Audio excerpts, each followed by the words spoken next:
And good evening, everyone. Welcome to another exciting edition of Drink with Rick on the Saturday Night Wine Stream. I'm Rick, of course, and tonight we are going to open a Pinotage wine. Now, I purchased these Pinotage wines from Wine Store in Blakeney, and I actually special ordered them. And I think I mentioned this a little bit last week, but we're going to choose between one of two different Pinotage wines. And I actually have the choice made, but I wanted to go over both of them just briefly so you know what the choice was between. And I polled listeners and viewers on Twitter and on Facebook, Facebook page, and a couple of the wine groups. The Facebook groups for wine.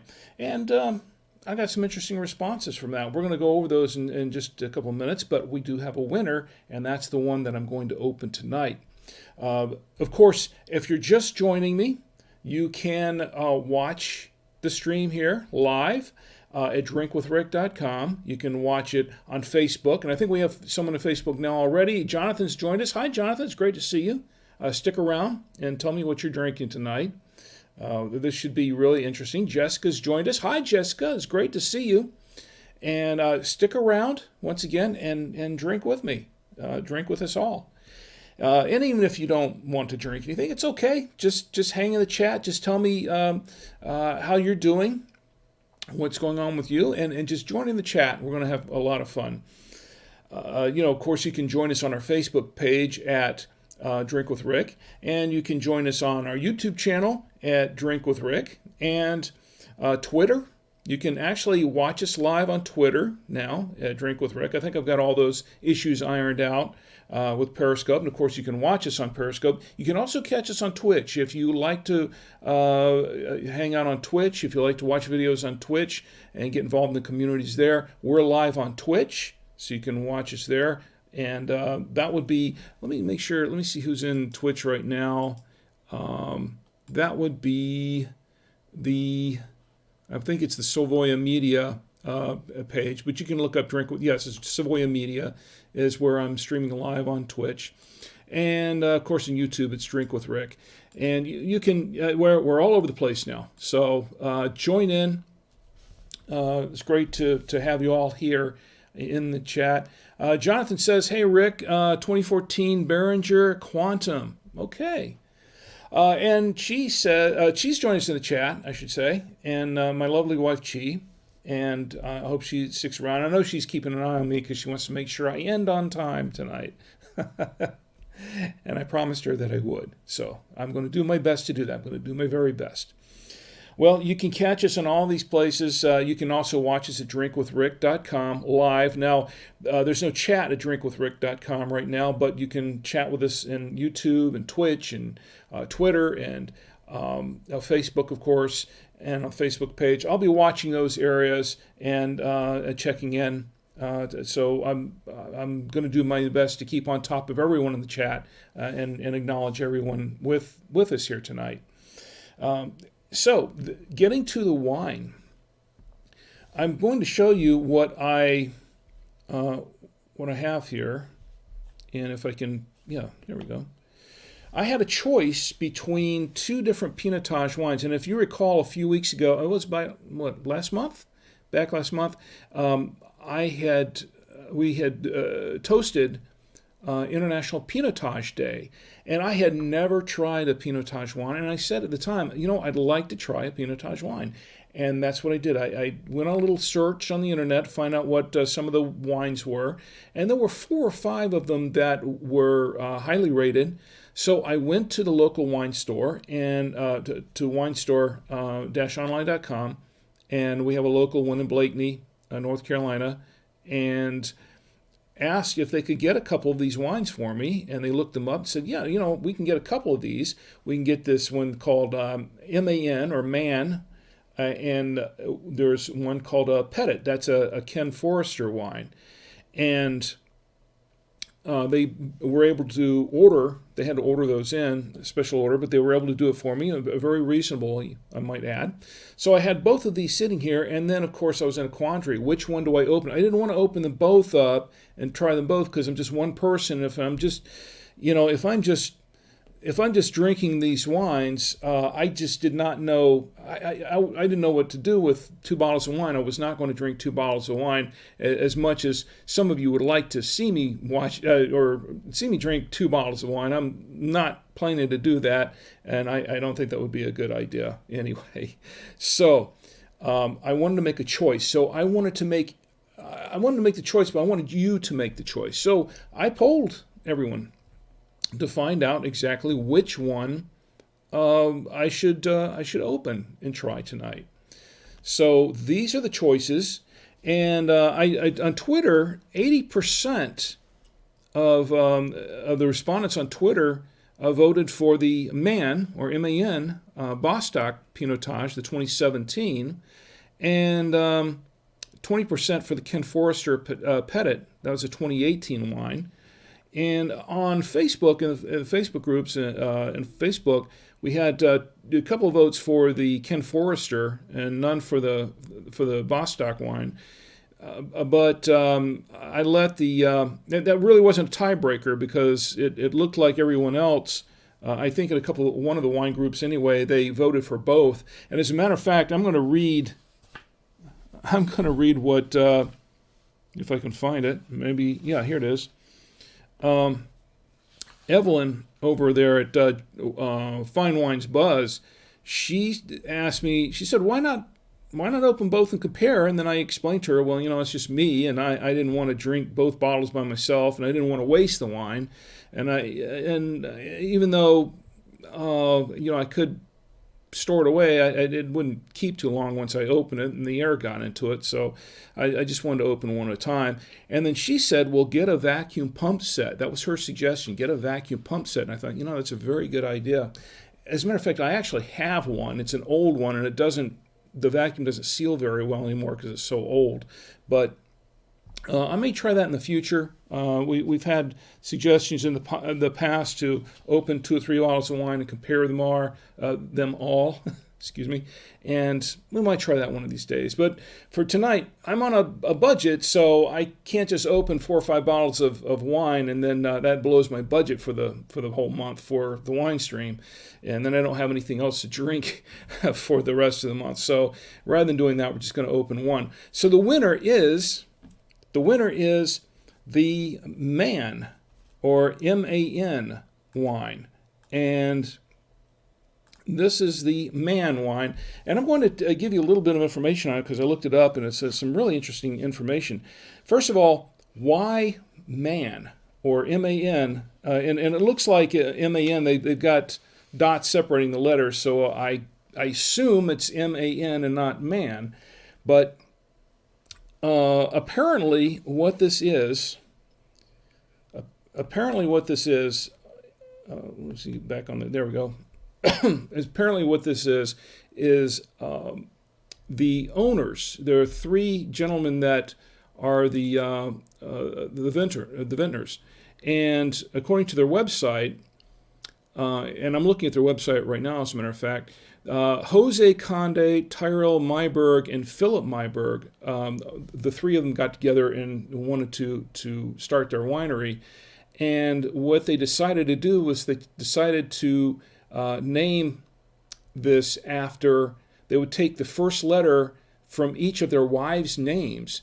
Their wives' names, I believe, were Marie, Annette, and Nikki, MAN. So it all comes together and it's MAN, and that's how they named the MAN winery. I guess it's MAN. I don't know. MAN. I'm going to call it MAN for tonight because that's what it looks like. So we'll go with that. So back to the wine here. This is a Bosstok Pinotage, and it's a 2017 Pinotage. And this one, I'm going to hold the bottle up right here. There's they have something on the back here that, as a matter of fact, let me pull up the back for just a moment. There we go.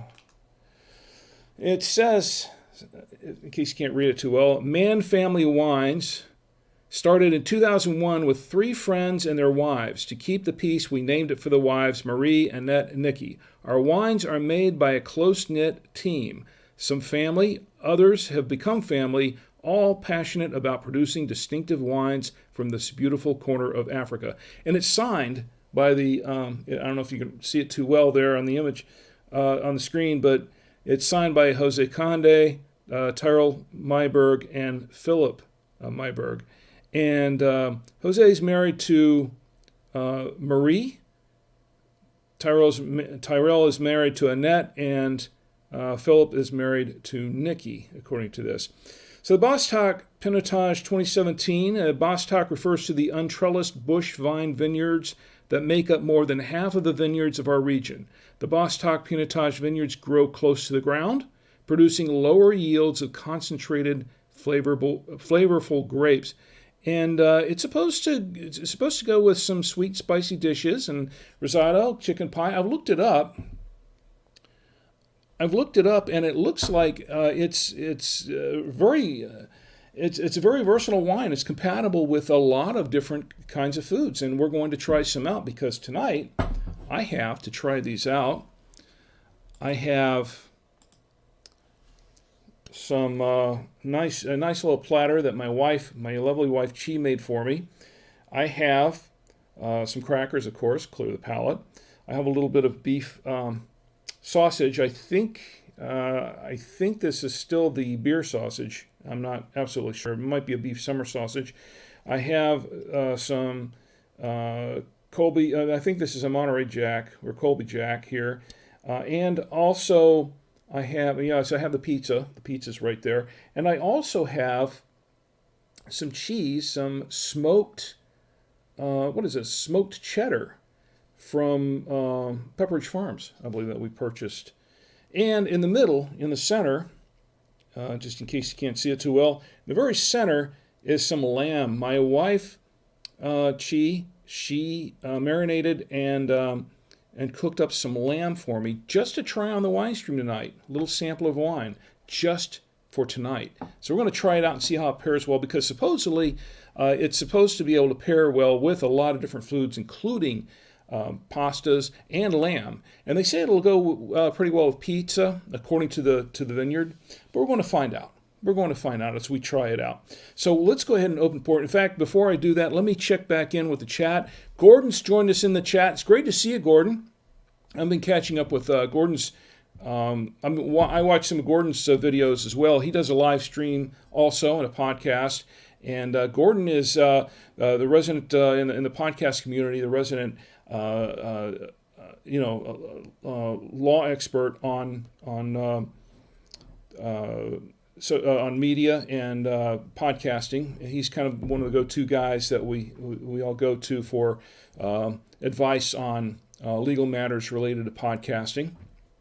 And Gordon, it's great to see you in the chat tonight. Stick around. Tell me what you're drinking, or what you're not drinking, or what you like to be drinking, and we're going to try to keep it legal. So, and joining the chat, let me see if we've got anyone going on. Oh yes, Valley Hounds has joined us, and I almost missed it because I was busy talking about the wine. Valley Hound says hello. She says, "Do it, drink both, live it up," and says, "Be a man, drink both. Man wine named that because they made it with both twig and berries." Good to know. And in let's see, anything going on in Twitch? Not at the moment, but I'm watching everyone. So I'm not gonna. I don't want to forget everyone who's joined me tonight. And join in, shout out, and tell me how you're doing. Courtney's here. Courtney's in the chat. She says, "Hey Rick, sorry I missed you last week." We're sorry we missed you too, Courtney. You can always catch us on the rewind, so to speak, at drinkwithrick.com. But I'm glad you're here tonight and join in. So we're going to open this bottle of Man Wine. Man Wine.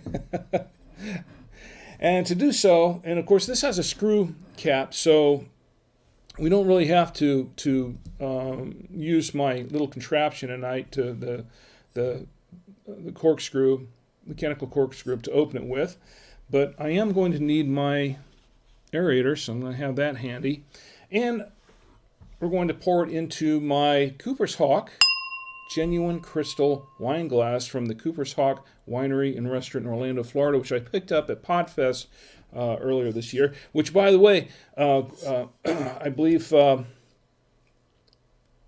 Podfest 2020 is coming up soon, pretty soon. So, Gordon, you getting ready for Podfest 2020? I'm looking forward to seeing you there, and catch up there. And he was at Podfest 2019. Saw him there as well. And let's see, we're going to go ahead and pour this. Now, before we do, I did want to check the prices out on this a little bit. And I'll tell you what I paid for it in a minute. But prices, I've got prices here. If I can see them. But they're going for about, on average, about $10 a bottle. Maybe a little bit less in some places. I did have $10.91, I think, on Vivino.com. And I'll tell you what I paid for it in just a moment because I have the receipt right here. But we're going to go ahead and pour this wine. Just a little bit for starters. And you know what? I did forget to put my aerator in here, so I'm going to do that now. Silly me. Forgot the aerator. But it's okay. We'll let it breathe for a minute. While it's breathing, I'll tell you about what I paid for it, and it's kind of a medium to full body, not really full body, not very dense. It's kind of a medium bodied red. Has a nice color to it. I don't know if you can tell from the lights here, but it does have a really nice color to it. I do like it.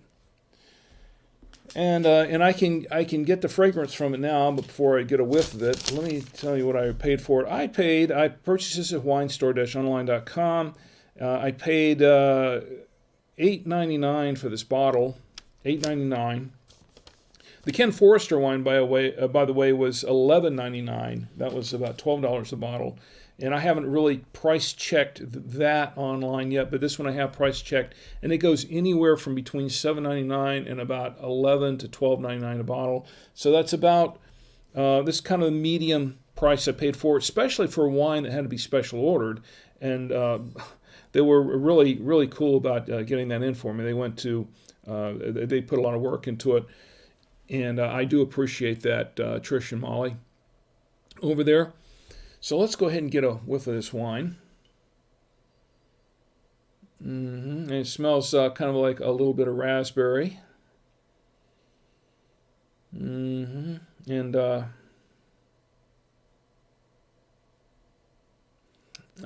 it's a fruity wine. I smell a little bit of spicy notes to it, and a little bit of few herbs. Let's give it a taste.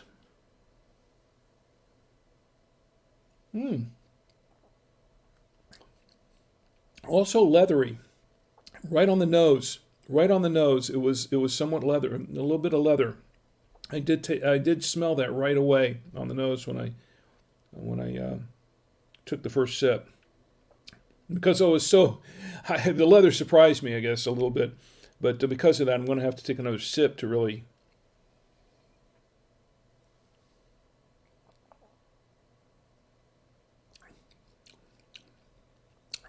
Yeah, kind of leathery, earthy, rather a little earthy. Yeah, it is actually quite a bit earthy. The fruit got the blackberry,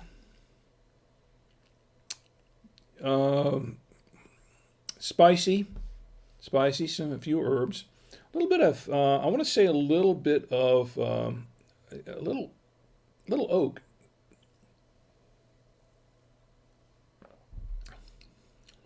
Some oak in it. Maybe a hint of chocolate. I'd have to try a little bit more of this just to be sure. Now I'm aerating it.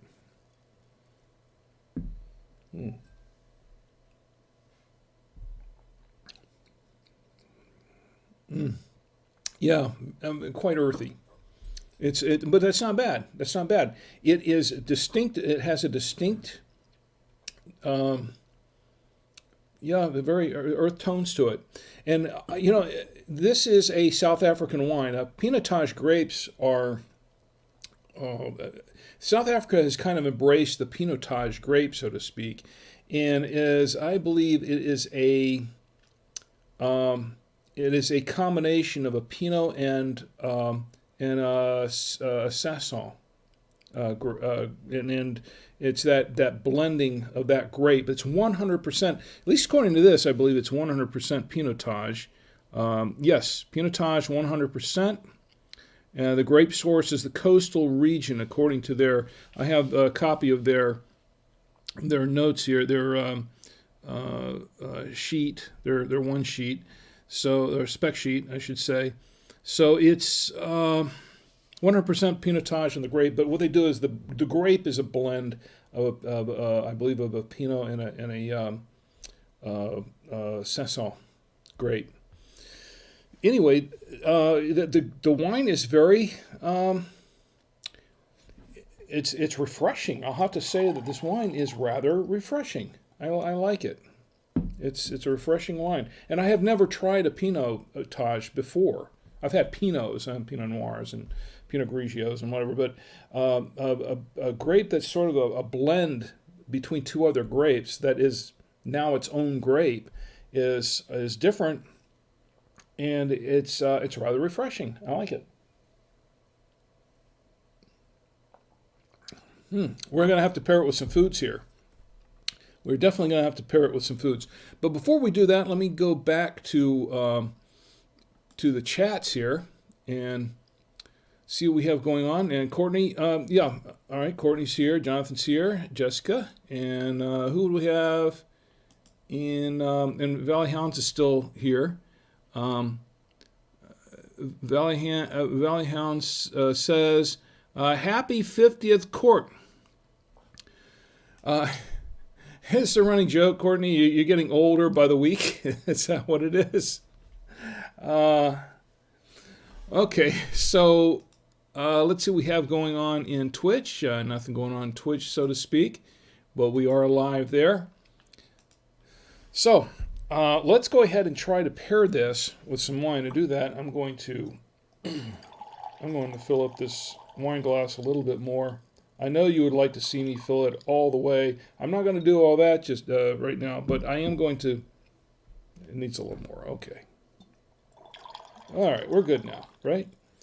All right, so we've got a glass of wine, and we're going to try it with some foods. And before that, we do that, let me clear my palate out just a little bit with some water.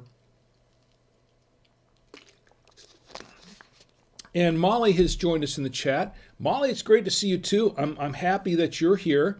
And she says, hello, Rick. Hello right back at you, Molly. Thanks for joining us, and stick around. We just opened up the Pinotage wine, and we're about to pair it with some foods. And by the way, this the leather, I can taste the leather. It's good, and the earth tones to this. It's quite distinct. And the blend with the blackberry, a little bit of chocolate in there. It's very good. Courtney says, not real sure. I'm only 37 and holding. I believe you, Courtney. I'll go with that. All right, so let's try it first. What we should try it first with? First thing I'm thinking, because it's supposed to go well with some spicy foods as well. So I'm going to try it with a little bit of this beef summer sausage, which is somewhat spicy. Not real spicy, but for spicy meat.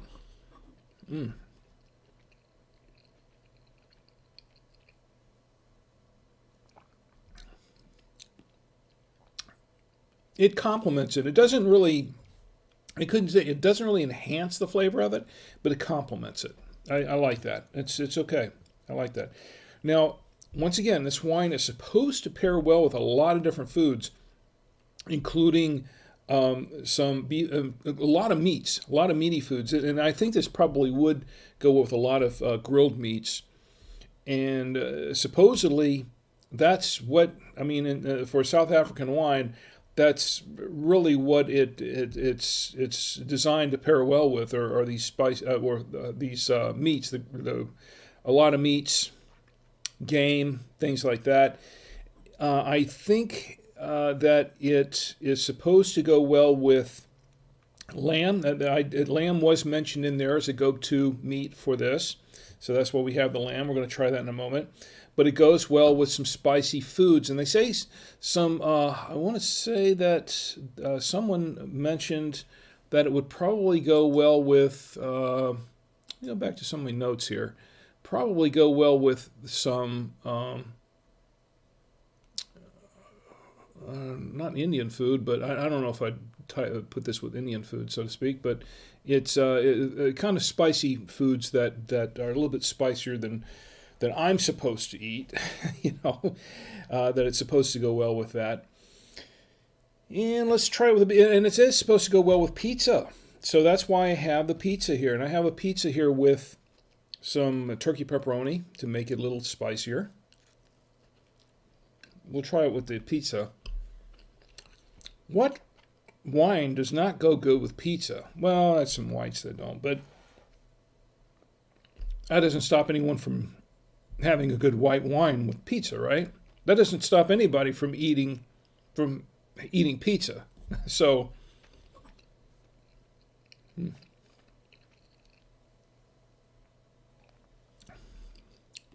okay, yeah, that's all right.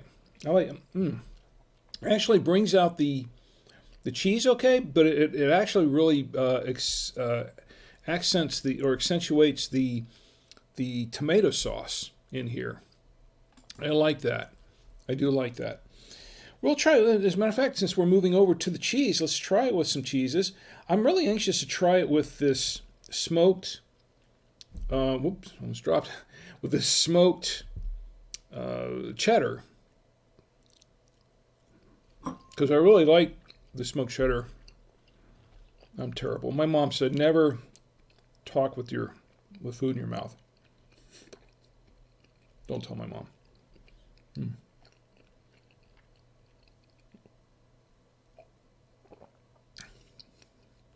Hey, I like that. I like that. I think it pairs pretty well with the smoked with the smoked cheddar. I like that very much. I'll have to try it again. I can drink half this bottle just with this cheese.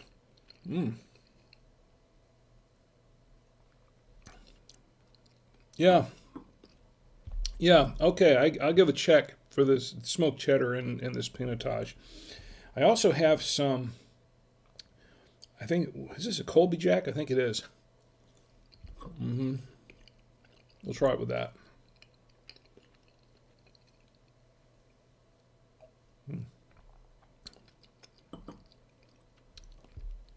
It's okay. I like it with the smoked cheddar better, personally. That's a personal taste, but I think the Colby Jack's okay. But I think, and I love this Jack cheese. I had quite a bit of it the other night with a different wine, by the way. Actually, what I drank it with the Tessellé. I opened up a bottle of the Tessellé, which we reviewed in another wine stream about a couple months ago, and it worked pretty well with the Tessellé wine. That was the Tessellé is a combination. It's a blend with Syrah and Mourvedre, and what else is in there? It's a good wine, but you can go back and watch that stream. But that goes good with the Monterey Jack, Colby Jack. I guess that's what this is. So let's try it with the lamb. I'm eager to try it with the lamb. Chia did a great job with the lamb, by the way. Really good. I like this lamb. She marinated. Gee, what did you marinate this lamb in? I know you marinated it. Let's see.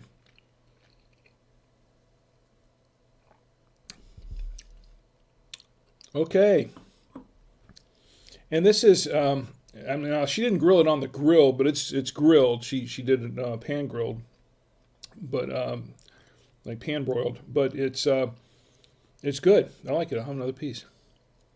Mm. I know. I know you're supposed to chew your meat 30 times, right? But I don't think you want to sit here for 2 minutes waiting for me to chew up the meat. I wouldn't. Mm. Good lamb, though.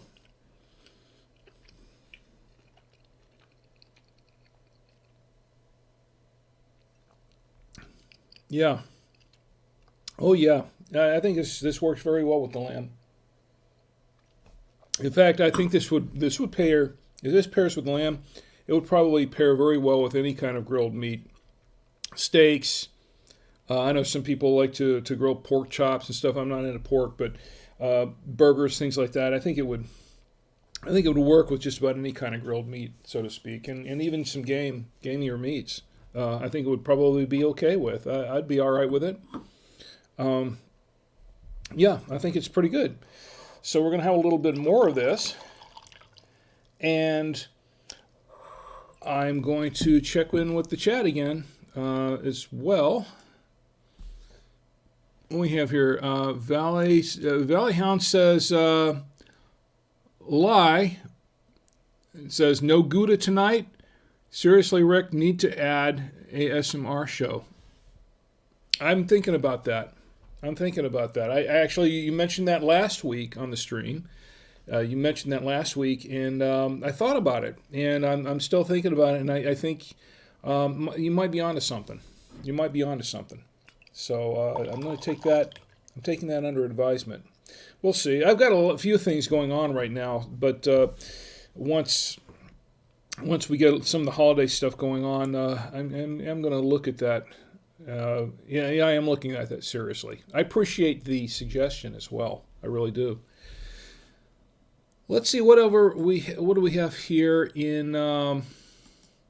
Okay, nothing going on here on Twitter, so to speak. But we are live on Twitter, so if you want to tweet me there, you can, and I'll be happy to respond to you in kind right here live on the stream. So Facebook seems to be where the action is right now, so we're going to be right here. And of course, I'm checking it because I know Valley Hounds is on YouTube, so I'm not forgetting you there. So I'll finish some of this later. Let me clear the palate just a little bit. But I like this wine. Now, if you don't, some people don't like really earthy wines. And if you don't, I'll warn you right now, Pinotage, it might be sort of an acquired taste for some people. I like a wide variety of wines. I've tried a wide variety of wines, as you can see here and behind me, and which most of you have been here right along with me to try. But there are some wines that I don't like. There's some that I've tried that I didn't care for too much. And if you are into the sweeter wines, and especially sweeter wines that are some of the sweeter whites and some of the sweet reds, you might not like this wine too much because this is a dry red. It does have some tannins to it. I didn't mention that earlier, but it does. It's a little tannic. It's not real. It's not real tannic, but it does have some tannins to it. I want to say it's moderately dry. It's not. I mean, there's a little tinge. There's a little tinge of sweetness to it, but it's not enough to bother me. As far because some sweet wines I just cannot take. They're just too sickeningly syrupy sweet. It does have a slight sweetness to it, but it's not very much. It's really, I would say it's fairly very moderately dry. So I like it. It's okay. But there are some folks that don't like earthy, that don't like leather tones to it. They don't like anything that's too that's tannic like that, and this might not be the wine for you. Okay, if that's the case, this might not be what you want. But if you're willing to try something new, if you like something and you like fairly dry wines, and that's okay with you, you like earthy, and earthy's good, nothing wrong with that, and then you might like this. You might really like this wine. So I would say I like it. It's okay with me. And I'm not just saying it because I'm drinking it. Because if I didn't like this wine, there have been a couple of wines I've tried here before that I didn't like too much. But so I'm being honest with you. If you like earthy, you'll like this wine. I think you will. So and Pinotage, like I said, the first time I like Pinotage. I think I do. And I wouldn't drink this with certain foods. I mean, there are some. I mean, it goes well with a wide variety of foods, but I probably wouldn't have this with say maybe like boiled chicken or something like that. But it's something a little bit more like spicier and something more like what I have here in this platter. I think it goes well with most all of these foods. It really does. And pizza. If you like pizza, this is a good wine for pizza. Pasta. I think it'll go good with spaghetti, with ziti. I think it'll just go fine with a good lasagna, as a matter of fact. Courtney says, Rick, we have a good friend that got some bear meat. Never tried it, but do you think this would pair well with bear? Wow. Whoa. Bear meat. I've never had bear meat. So, and to be honest, I'm not inclined to try bear meat. I do have my limitations, but bear meat, I don't know. What does bear meat taste like? I've never had it, and if you've never tried it, bear meat. I don't know. When I'm talking about gamey meats, I'm talking about not too gamey. Maybe some. I think this would be okay with a roasted chicken. And and of course that's not gamey meat, but I'd say some duck, maybe a little bit of roasted duck, not maybe a little roasted duck. Venison, I think it would be okay with venison. It would be all right with venison. I wouldn't go too gamey with it. Now, like I said, there's some things I've never tried, like a bison. I think this would go good with a bison burger. I would do this with a bison burger. There's some meats that I have never tried, like antelope or some of so I really couldn't. I couldn't honestly tell you. I think this would be good with a bison burger. I could do that. That would be all right. Courtney says earthy seems like it would. It might, but like I said, I've never tried bear, so I don't know. Bear could taste like. Has anyone tried eating bear meat before? I don't know of anyone that has ever actually had bear meat. Courtney says, let's just say he's from up in them hills. Oh, okay. Okay, and we're not talking about Beverly Hills, right? Not those hills. We're talking about up in the hills. Up in, we're talking about up in, up the hills. I know, I've known a few people up the hills. I just had a flashback to when I was a kid, and I knew some people who lived kind of up in the hills. It was interesting. But not going there now. We're talking about the Moonshine Hills, right? Well, they don't drink wine; they drink shine, right? Is that what we're talking about? But and look, moonshine. Oh, I don't want to get started on that either. I'm supposed to end on time. I don't even want to get started on moonshine. But let's just say that I've had a whiff or two of moonshine in my day when I was younger, and whoa, that you really have to. I don't have the stomach for it, to be honest. I don't. Jonathan says, I hear banjos. Yeah, so do I. Maybe a little bit of Lester Flatt and Earl Scruggs, some Flatt and Scruggs going on. Maybe a little theme to the Beverly Hillbillies. No. I'm my I yeah. I'm not going to go there now. It's okay. Courtney says, "Oh, he's shiny, all right." Okay. It sounds like you could tell us some stories. You could tell us some stories, and maybe I'll just relay them through the chat here. You could tell us some stories. I'd like to hear some of those. Anyway, so before we get too deep into this bottle, because I am starting to get down into the bottle, why don't we go ahead and let's toast some birthdays and some anniversaries and some national days and fun. I tell you, this is going to be fun because, first of all, I have a list of birthdays. And I know for some folks who are watching later, and some folks who have watched the stream before, and Jeffrey, I see Jeffrey's checking us out in the chat. Jeffrey, good to see you. Step into the chat and say hi. Tell me how you're doing, and tell me what's going on with you. Jeffrey he took a trip to South Korea, didn't you? And that's. I've been catching up with you on that, and that sounds like quite an adventure, by the way. That's never been out of the States, to be honest, and I can explain that why maybe another time, not for tonight. Let's get to the birthdays here. I want to say happy birthday to my friend Patrick. Patrick and I go way back in our force field days and our on-force days, working for doing contract work with on-force. Patrick's a very successful IT guy. He runs his own business and doing computer repair and maintenance. And he hobnobs around with some celebrities too, from what I've seen over the years. So Patrick, here's to you. Happy birthday. That's Patrick. He today.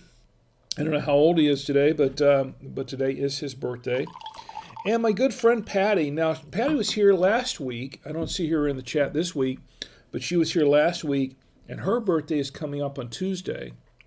So, Patty, in case you're watching later, I want to say happy birthday to you. Have a very, very happy birthday to you. And as I mentioned last week on the stream, Patty and I go way back to our days in the Cinematography Club of Orlando, which later became the Association of Cinematic Arts, and then the Association of Cinematic and Video Arts. Changed names 2 or 3 times. Also, I want to say, I know he's not in here right now, but he may catch this later. I want to say happy birthday to my good friend Everett. Everett, his birthday is going to be on Wednesday.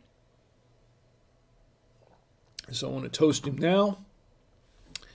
Everett was in the sales department at WOFL. That's where I first met him. That was back in the late 80s, early 90s. The mid 80s, actually. We'll go back to, actually before that. 1980, when did I start there? 1980, 81. And I worked there from until 94, I think, 93, 94. And Everett and I have known each other for many, many years. But he is in the sales department there. Really nice guy, and I think he does a little photography as well. So Everett, it's great to see you. That you're great to see you. You're not in the chat, but happy birthday anyway. It's great to know you. Honor to know Everett. Really, really nice guy. Also, my friend Gary. Gary is, I'm going to toast him too. Gary's birthday is coming up on Thursday. I believe he's been in the chat before too. He stopped in once before, at least, if I remember right. One of them, Gary, because Gary and Barry are twins. They're brothers, Gary and Barry. I knew them both in high school. We went to middle school and high school together, and that goes way, way back. But they were twin brothers, and Gary We always had trouble telling them apart. but I want to say, Gary, happy birthday to you.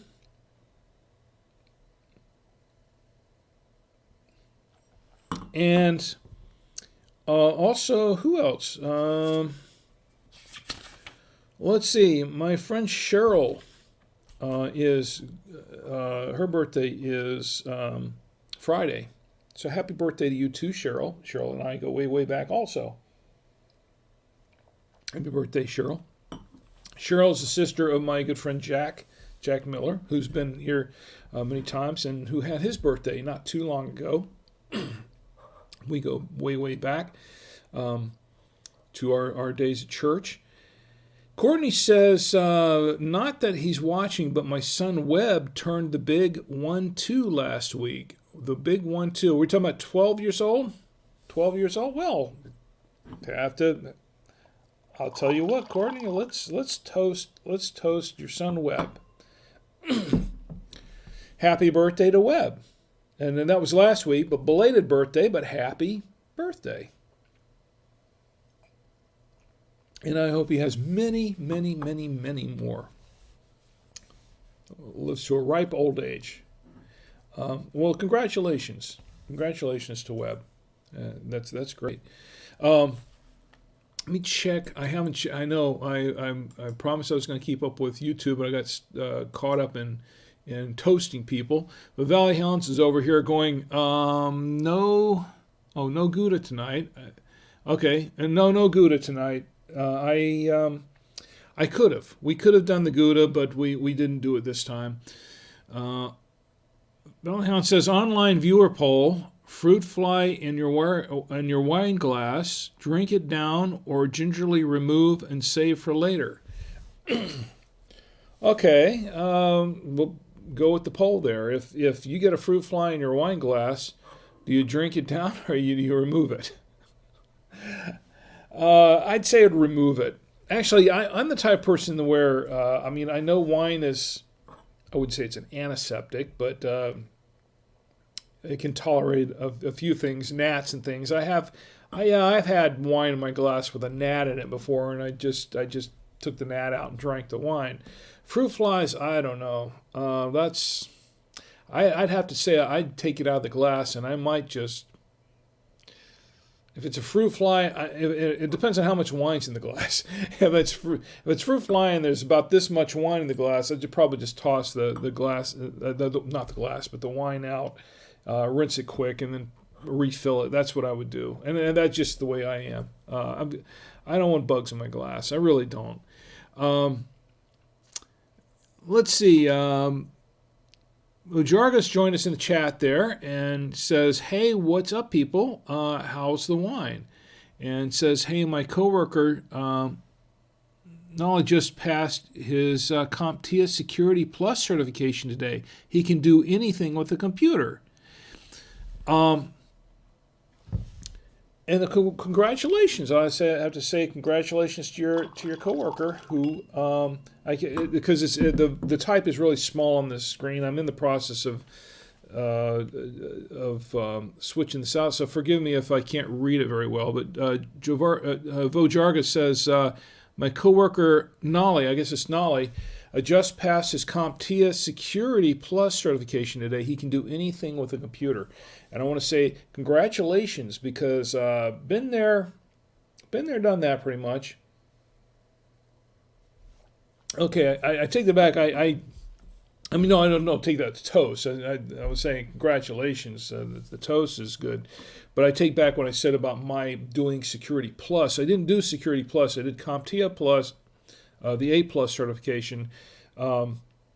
I did security with something else. I didn't use Security Plus because by that time I got around to that, CompTIA I was a little bit upset with CompTIA. For those who are confused of what I'm talking about right now, CompTIA is the organization that does certifications for people getting into IT.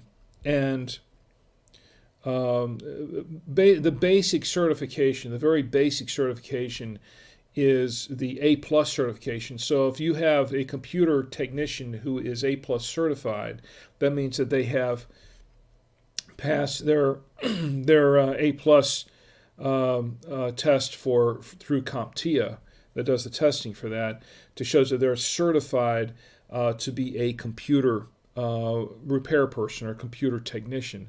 And they have different levels. They have the A plus, and they have the Network Plus, and they have the few others, but and the Security Plus as well, which is what he was talking about.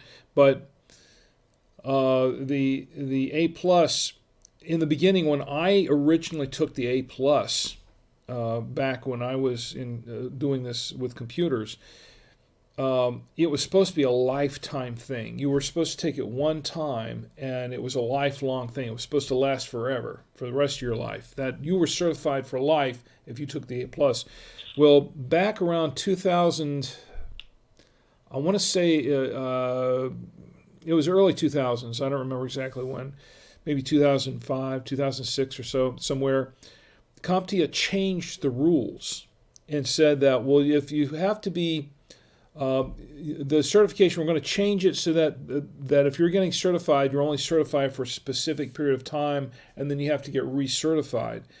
I was not too happy about that, and actually it upset a lot of people who had taken their A plus certification. So a lot of techs who had been promised that was a lifetime certification, and then they were actually essentially taking it back. That would be sort of like the American Bar Association saying, we'll pass you for the bar, and you're a lawyer for life, and then coming back a few years later and saying, no, you got to retake it every 2 years, or something like that, something along those lines. But for there was a lot of pushback from the techs about that. That didn't go well with the techs, including me. Especially considering the fact that all the CompTIA A plus certification means is that the qualification is basically equal, saying that you have at least 6 months experience with dealing with computers. That's essentially what it is, or what it was at the time. At the time, it was like, okay, if you're CompTIA certified, that means you're certified to have at least 6 months of experience working with computers, that you have a certain amount of experience and you know what you're doing. And for changing the rules like that, instead of making it lifetime and making it for a certain period of time, that was kind of a blow to a lot of techs. Anyway, I went off on a tangent there. That's what we do here. This is a stream of consciousness kind of show, and I am going to try and keep this on time, so I have to kind of make this quick. Anyway, Valley Hounds, getting back to the fly in the wine. Valley Hound says she had web when she was 38. Well, okay, we're talking. Let me go back here and see. I think there's going to be a little bit of a Courtney says, because Courtney says she was 37, right? Or 38. All right, that sounds like something I don't want to get in the middle of. So Valley Hound says she said, I drank it down. And this is when you had the fly in the wine. You said you drank it down, the fruit fly, that is. So you saw a fruit fly sitting in the wine, and you drank the fruit fly with the wine. Was it a fruity wine? Was it one with a lot of fruit in it? I'm not that. I wouldn't have done that. I'll be honest. I wouldn't have done that. Some people might. I might not have. I wouldn't have, but I wouldn't have done that. But some folks might. Let's see. What about the rest of you? If you found a fruit fly or something in your wine, would you scoop it out and change the wine like I would, or would you just scoop it out and continue drinking, or would you just drink it with the fly in it? That's a good question. That's a good question. Let's find out what everyone else thinks. In the meantime, Mike has joined us in the chat. Mike, it's great to see you. It's really, really good to see you. Mike Smith and I go way back as well, pretty far back. I first met Mike, virtually met Mike. I've never met him in person, although there have been many occasions where I wanted to meet Mike in person, and one of these days I may do that yet. But Mike has a long-running podcast And he does a live stream as well for his podcast called the Mike Tech Show. And Mike and I go way, way back because we're both members of the Tech Podcast Network. When at the time that I was doing the force field, and I joined the Tech Podcast Network then, and that's when I first, Mike and I first got to know each other then. But Mike does a great show. He's very, very good at what he does. Compared to what I do here on the Wine Stream, I mean, I've been doing this for not quite a year, not even quite a year, about what, nine months? Mike has been doing his show for, what is it, Mike? 13, 14 years. I know you've been doing it for at least 12, right? It was at least 13 years. I think 13 years at least. And Ed has joined us in the chat. Great to see you, Ed. I'm really happy to see you, my good friend Ed. And I hope you're doing really, really well. And I hope Shelley's doing well also. Ed says howdy, and good to see you there. We're going to, and what is cash grab? So Jonathan says, and he's talking about what I was referring to a few minutes ago as far as the A+ certification. He says, did they not grandfather the original group? Sounds like they were trying to make money.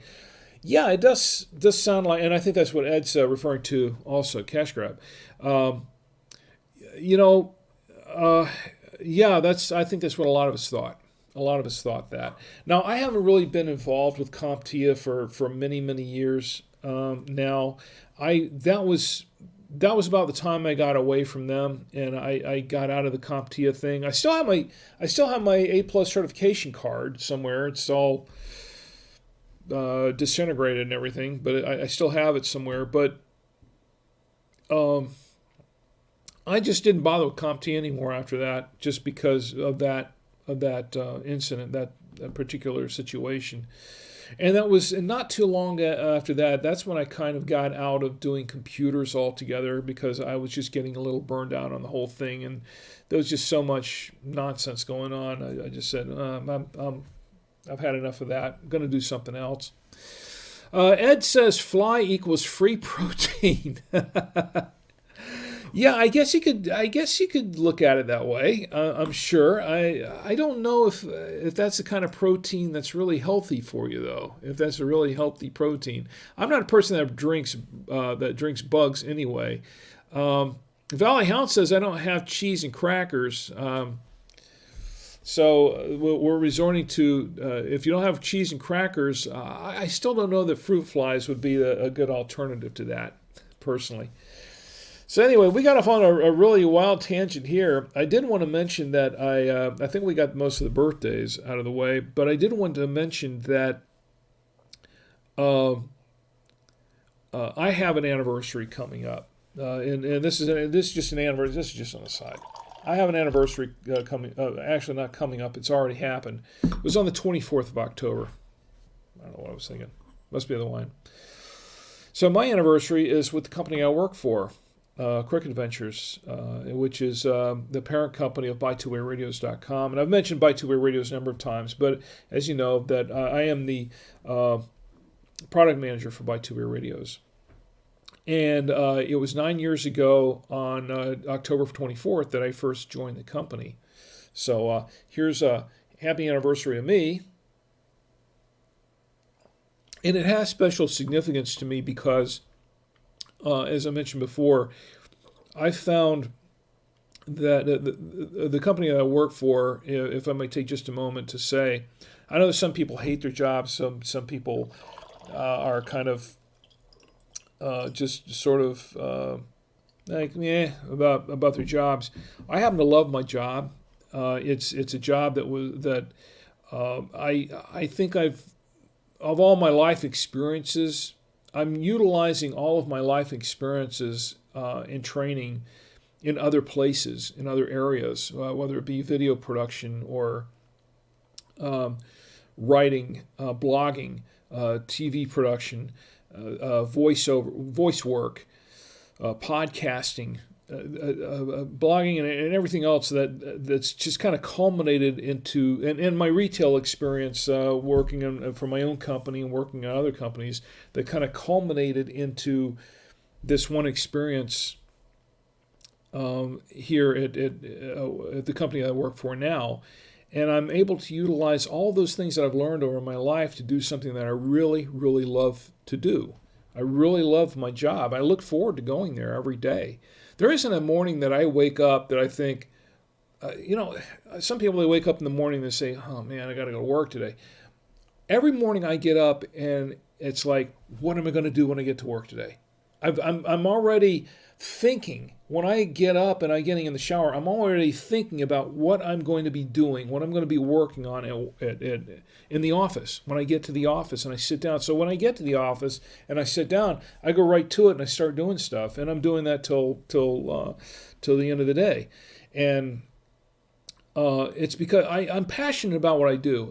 I really love the job that I do. And then maybe, it's like every job, there's some tasks that are not as pleasant as others. Yeah, and there are some that have been a few of them that have been downright unpleasant, but a few and far between. But most everything that I do there, I really enjoy doing it. I have a great time, and yeah, it's hard work. It requires some concentration.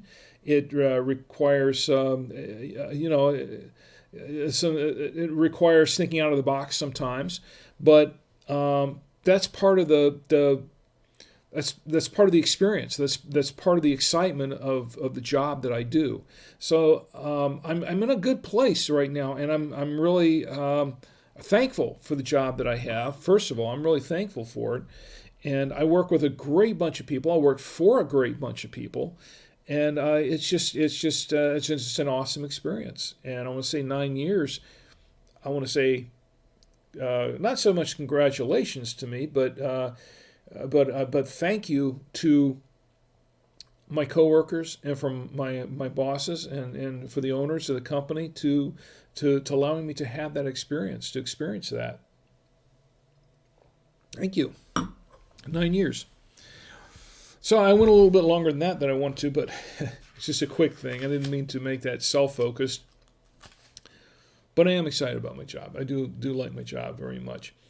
So I wanted to show you something real quick because I kept meaning to do that before, and I kept forgetting about it.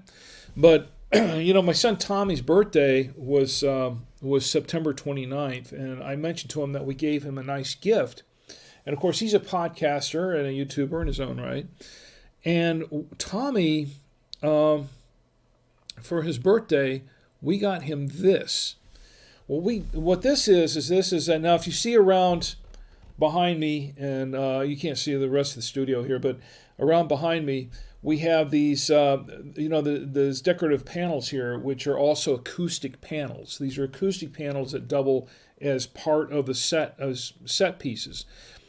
My son Tommy, who does his podcast called Cube Command, he has his room treated somewhat with acoustical treatment for his room because he's kind of like, this is Studio A and his is like Studio B, or that sort of thing.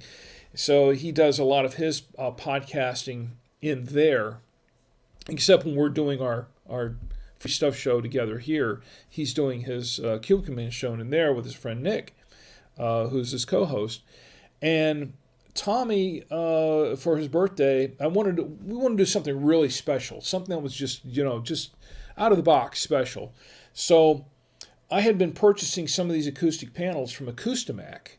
Acoustimac is where I've purchased those, and I contacted them and I said, well, I'll tell you what, can you do a special acoustic panel? Because he needed a little more acoustic treatment in his room anyway. So I said, can you do a special panel with his logo? And they said sure, and it wasn't cheap. I mean, it was a little pricey, but they did it, and they did such a fabulous job on it. And that's what that is. And what that is a 2 foot by 2 foot, 24 inch by 24 inch acoustic panel that has a frame around it. It's framed with his logo, his Cube Command logo on it, and it's 2 inches thick. This thing is 2 inches thick, like the ones behind me. You can see they're actually 2 inches thick, and they're filled with an acoustic foam. It's basically what's basically rock wool back there that's inside it to help dampen the vibrations, the sound vibrations, and acoustically treat the room to prevent echo in the room. But that's what we did. We gave him that gift, and he was really, really, I knew he would be, but he was really, really, really happy with it. He really likes that. He's got it up on the wall of his room, and of course he can use it as part of his backdrop when he does his live streams. Anyway, that's what we gave him for his birthday, and I kept meaning to show that off because we were all quite proud of it, as he is, but I kept forgetting to do that. Anyway, that's the acoustic panel that we bought for him for his birthday. Now, there is something else that I wanted to share with you. And let me just check. Jonathan says, "Congratulations, Rick." Thank you, Jonathan. And Dee has joined us in the chat. Dee, it's great to see you. I'm glad you're here. I'm really glad you're here. Stick around. Join us in the chat and tell me how you're doing, because I really haven't heard much about how you're doing lately. But tell me how you're doing. I want to hear from you. And this wine is very good, actually. It is. And let me check. The Valley Hound says, "Too much wine, not enough flies. Time to wrinkle the sheets." Rick 2020. Well, thank you. Thank you, Valley Hounds. Anyone in Twitch? Not much going on in Twitch. Not expected. Let's go back to where the action is. And Valley Hounds, I did promise I was going to keep up with YouTube, and I am. So, a friend of mine had written a book recently, and in fact, he just wrote this book, and I made a purchase. I purchased a copy of this book to check it out, and I read it to review it. And those of you know who I'm talking about. Ed, you know who I'm talking about, and let's see if who else is still in the chat here? Still in the chat, Gordon. If you're still in the chat, you know who I'm talking about. My friend Chris Krimitsos, who is co-founder of Podfest, and he wrote a book called Start Ugly. And this book is about how it's basically, as it says, a timeless tale of innovation and change. I've got a shot of it right here somewhere. Where is it? It's there we go. Anyway, Start Ugly is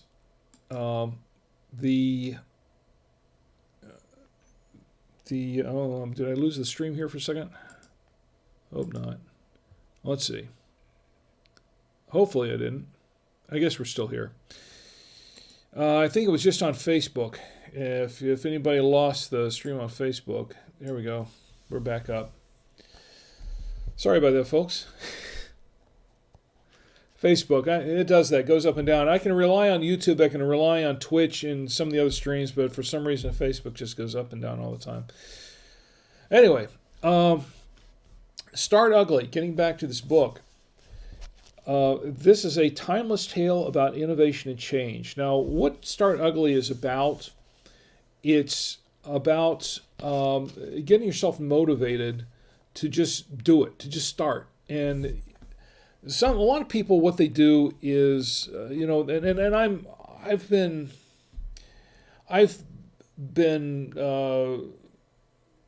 doing this myself quite a bit. I'm just there are a lot of things that I've wanted to do in my life that I never actually got around to doing it because I thought, okay, it has to be the right time to do it. Everything has to be in the right place. Everything has to be perfect to do it, in order for me to do it. Otherwise, I just can't do it. And I've missed out on a lot of opportunities and a lot of potential success in my life because that sort of thing held me back. Now, part of it maybe it was a little bit of laziness. Maybe it was a little slothfulness, saying, I'll do it tomorrow. I'd rather watch reruns of Gilligan's Island or something instead. But a good deal of it is a fear of jumping in and not being ready to do what I'm going to do when I do it, and a fear of failure, I guess you should say. So this book by Chris Krimitsos, he talks about this, and he explains why you should start ugly. I mean, you don't go out there unprepared. You don't want to go out there unprepared at all, but you want to, do a little homework. And if you have an idea, a concept, you do a little homework, but then you just do it. You just execute it. Don't worry about it being perfect. It doesn't have to be perfect when you first go out there and do it. Just start it. And this is what his book's about. Now, I read his book. It's not a long read, and this is my book review on it. I purchased it. It was $19.95 on Amazon, and it arrived. I purchased it last Tuesday. I think there were like 4 copies left. There are 4 copies left because this book was flying off the shelves. When this book first went up there, it apparently went up the charts quickly on Amazon, and this book sold out pretty quickly. And I want to congratulate Chris for this, which I will do in a few moments. But when I think there were 4 copies left when I purchased mine, and it arrived the other day. So I sat down and read this book, and I tell you what, it's not a long read. It's not a long read. It's very, very easy read. And if you don't like to read, now if you like to read books, if you're a really voracious reader, when you first look at this book, you'll say, oh, well, there's not much to it. It's like 1995 and there's not much to it. But, and when I first saw it, I thought, well, it's kind of a thin book. There's not much to it. $20, that's kind of pricey for the book. But then I started to read the book.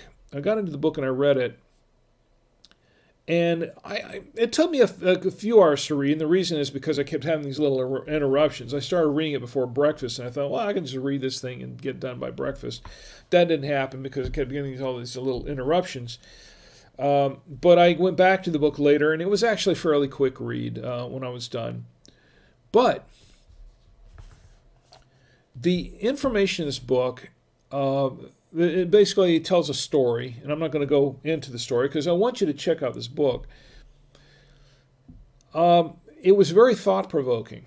It really was thought-provoking, and I think that when all is said and done, I think this is just the right amount of book, for this topic, because I think if it was a big, thick book, I think people would have just gotten lost in it and they would have lost the message in the book. And I have read books like that were so dry.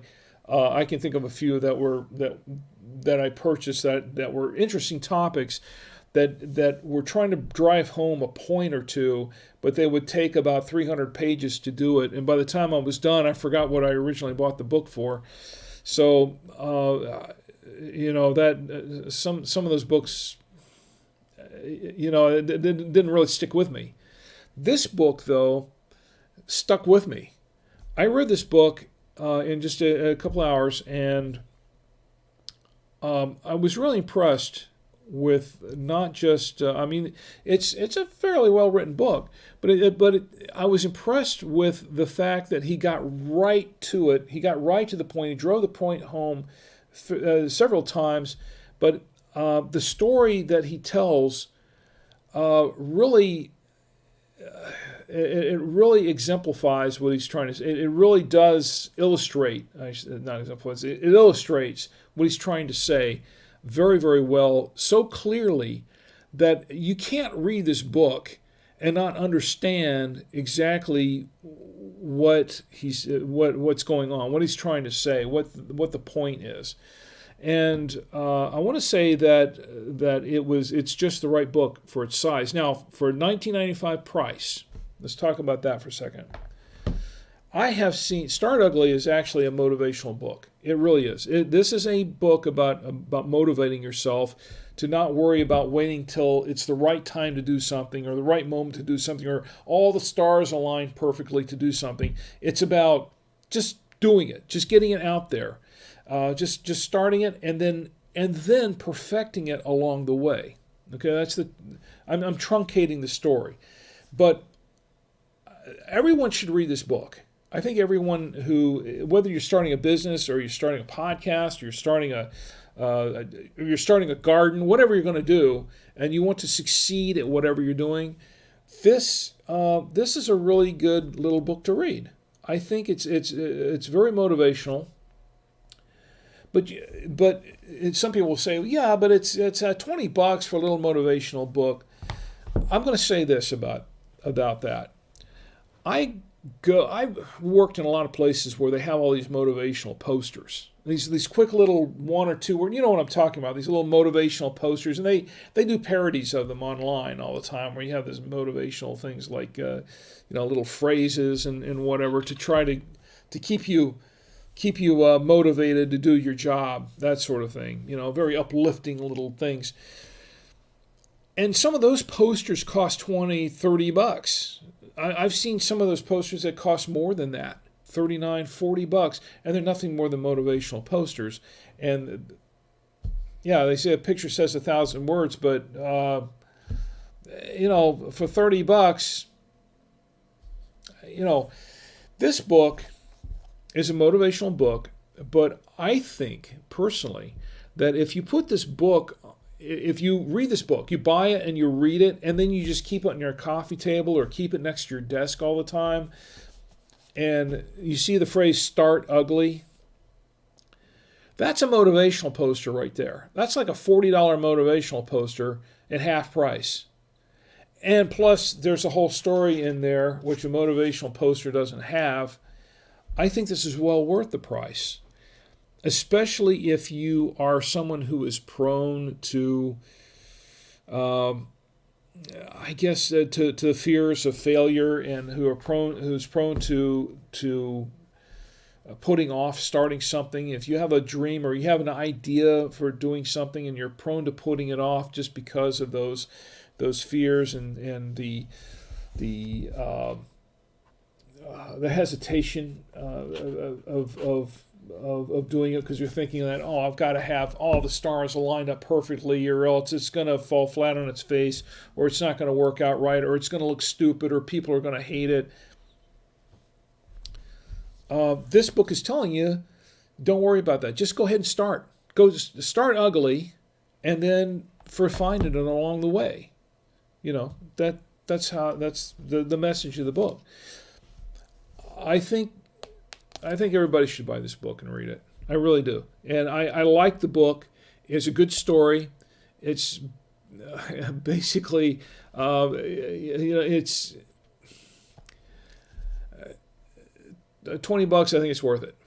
Definitely worth it. So I want to say to Chris, who did a fine job on this book, I want to say congratulations on the books. Congratulations on the success of the book, because this book sold out fairly quickly. The first printing sold out fairly quickly. I got one of the last 4 copies, and I would say that's quite an achievement anyway for a book.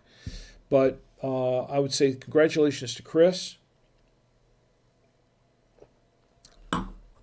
This is a good book, and it's worth a read. I'm going to give my own story for Start Ugly, and that is this wine stream. This wine stream is, when I first started it, and I think most of you have followed me along for any particular time or from the beginning, know how I started this. When you look at the very first episode, it was very rough around the edges. Second episode, same thing. The third or the fourth one? That was a disaster. That was a real disaster. I was doing this, and I was trying some innovative things with it, connecting multiple cameras and things like that. And it was so jerky. It was so messed up that it was basically unwatchable. Now, I did capture the audio from it to convert it into a podcast, which is also barely listenable, in my opinion. Maybe not listenable at all, I don't know.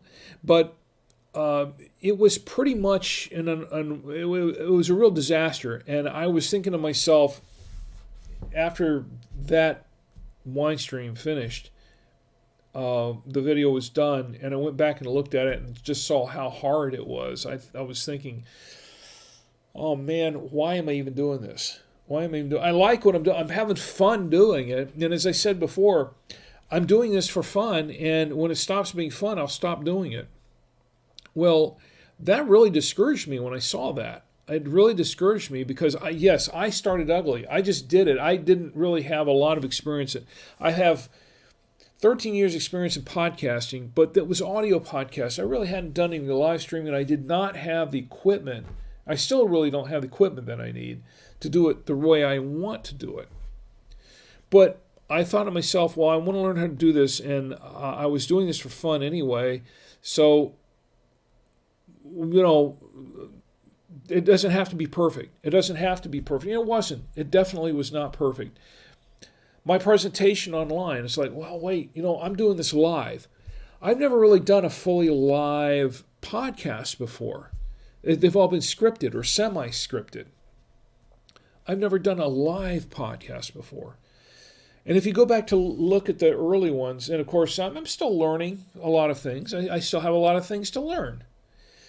But if you go back and look at my first few, and you listen to the first few of them, in my opinion, I think they're very cringeworthy. I really. But I just did it. I said, you know what, I want to do this, because if I don't do it, I'm doing this for myself really, but I'm doing this for those who want to watch. But if I don't do this, it'll never happen. It'll just never happen. It'll be one more of my dreams, one more of my little ideas. And I've had so many ideas that I just never picked up on or never brought to fruition for that reason. I thought to myself, if I just don't do it, it's not going to happen. So why should I care? Look, I'm a seasoned podcaster. I've already I've already shown that I know how to do it right. And I like to say that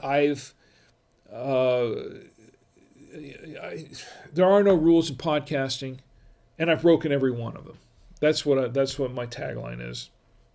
Well, I've done this for so many years, doing it the right way, and just once, let me just do it off the cuff and see what happens. And you know what? If people laugh at me, if people what is this guy doing?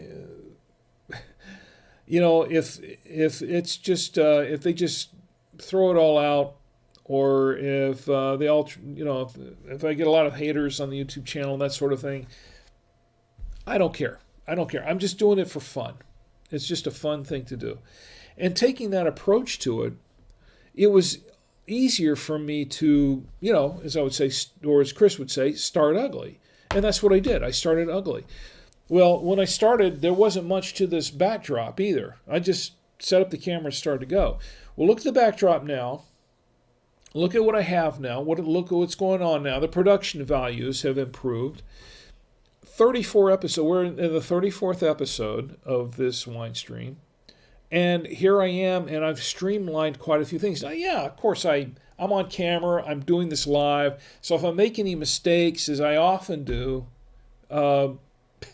just like when I saw the Facebook stream go down a few moments ago, well, that really wasn't anything I had any control over. But any of the other mistakes that I've made, if I pause or if I forget my train of thought, because this is a stream of consciousness show, if I forget what I'm doing, or if I spill something, or, like when I forgot to put the aerator in here, little things like that, sometimes big things.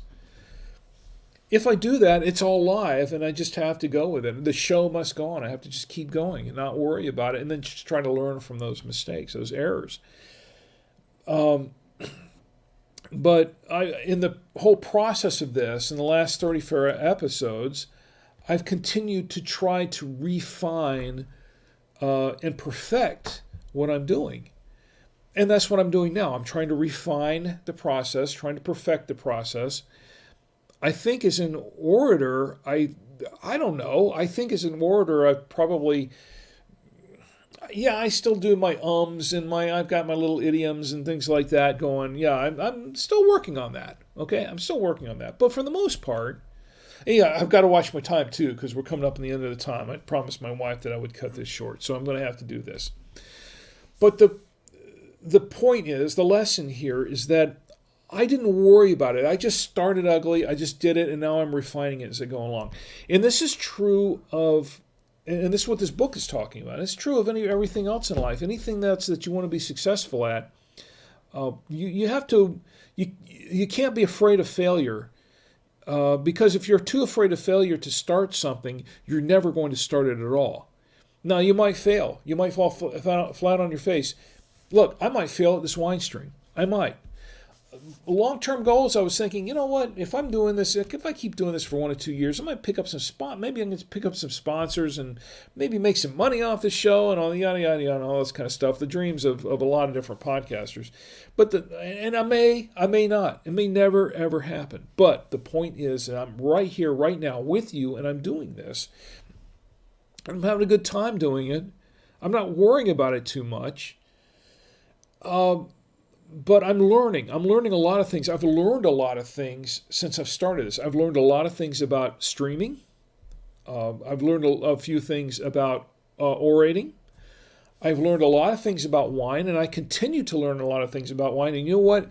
That's one of the things I like about this wine stream. That's one of the reasons I still do this, is because I'm learning so much about wine that I didn't know before.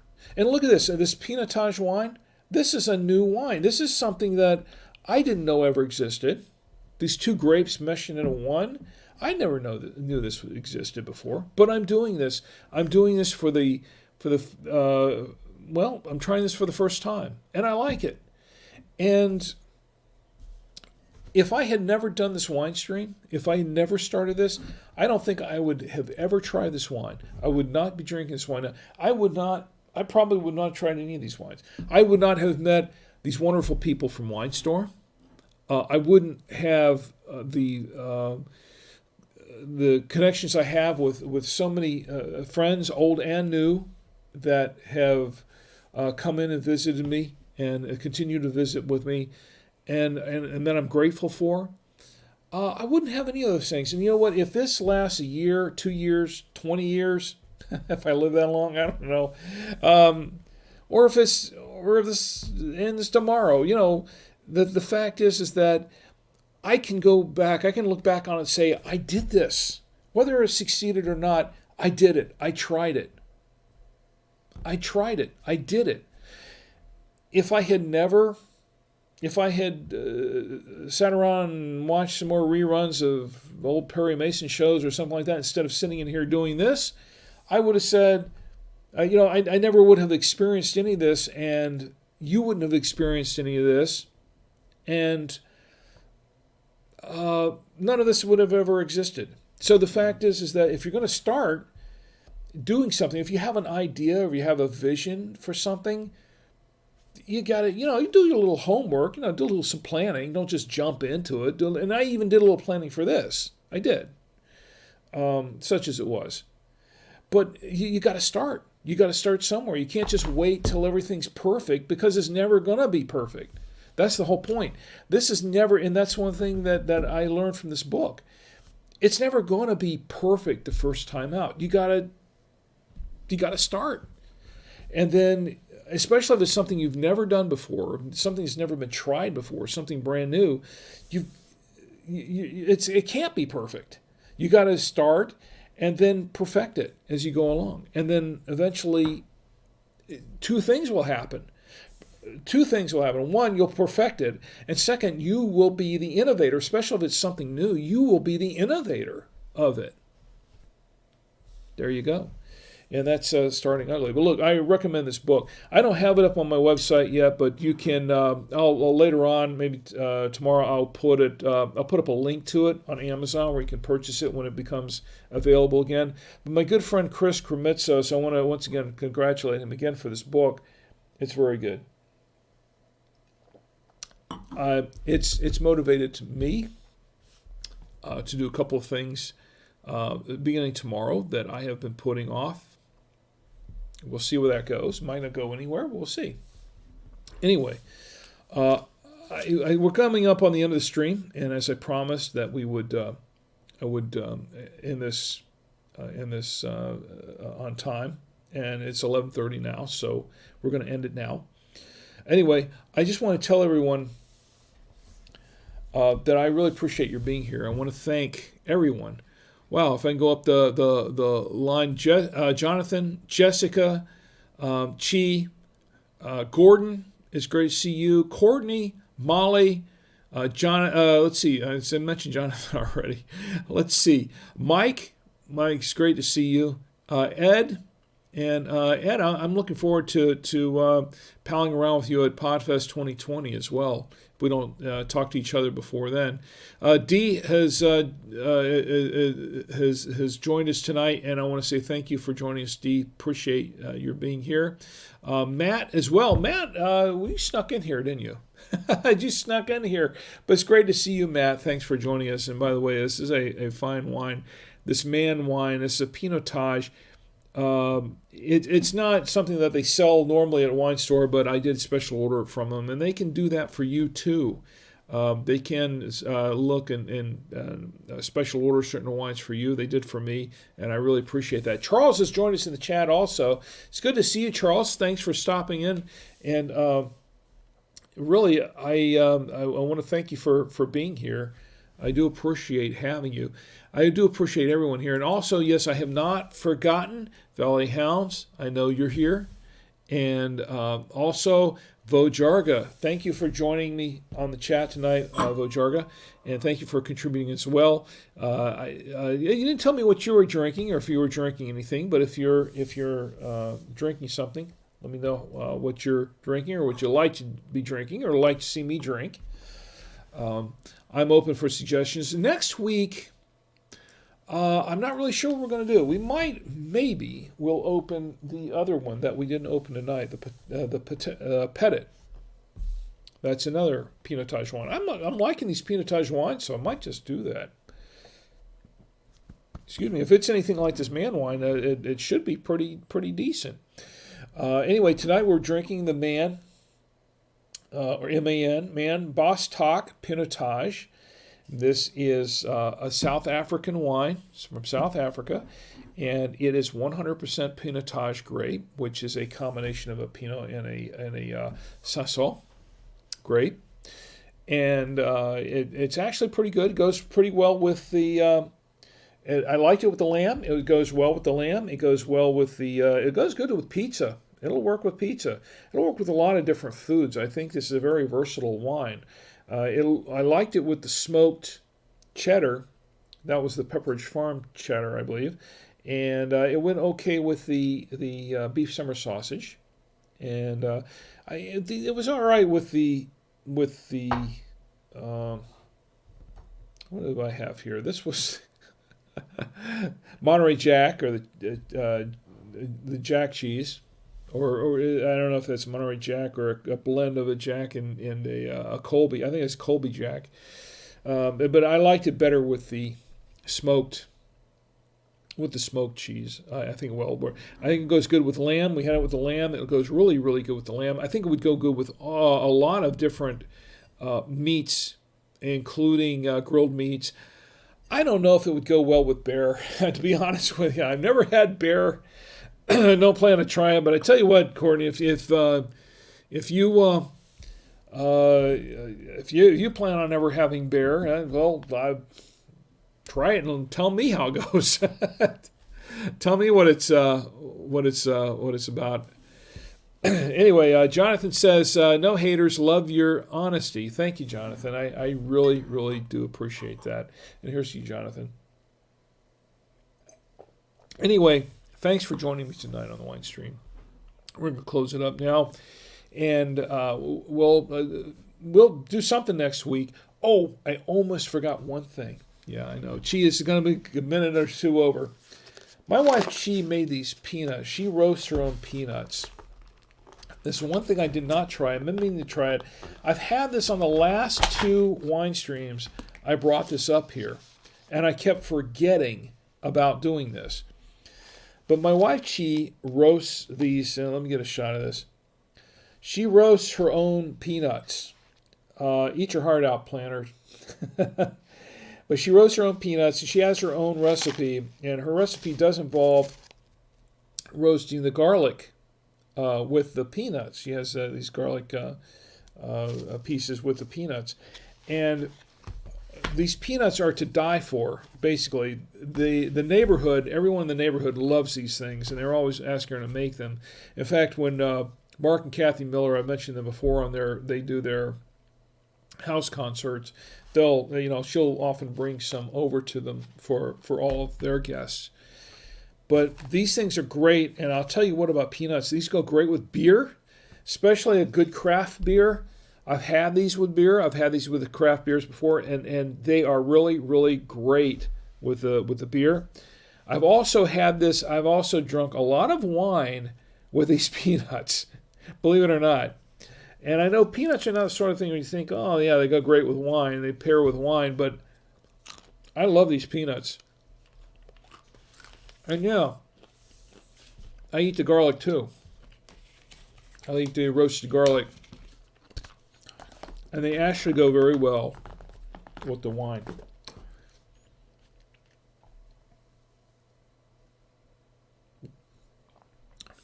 Including this one.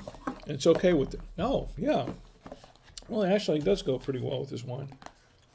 I don't know if it's just peanut or garlic that does it.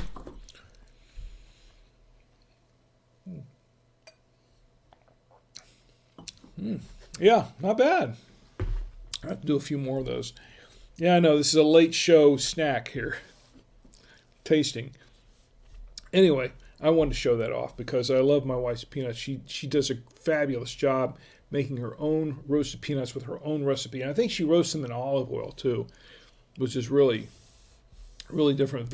Makes them very rich, but it's very good. Anyway, so once again, I want to thank everyone for joining me in the chat tonight. And I'm next week we're probably going to open maybe the other Pinotage unless I find something else. We'll see. But I hope you join me next week so we can all try it out together, whatever it is, more or less. And I want to say in the meantime, have a great week. Have a safe week. Don't drink and drive. Do this in the comfort of your home, your hotel room, your apartment, wherever you are. Do that in the comfort of that space. And if you have to go somewhere, call an Uber or a Lyft or something. Do not drive yourself home, okay? Please. Be safe. Don't drink and drive. Do not text and drive. Please. That's one of my pet peeves. Don't text and drive.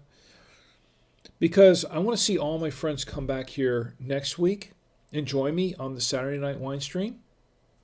And we can all get together and drink with Rick. Good night.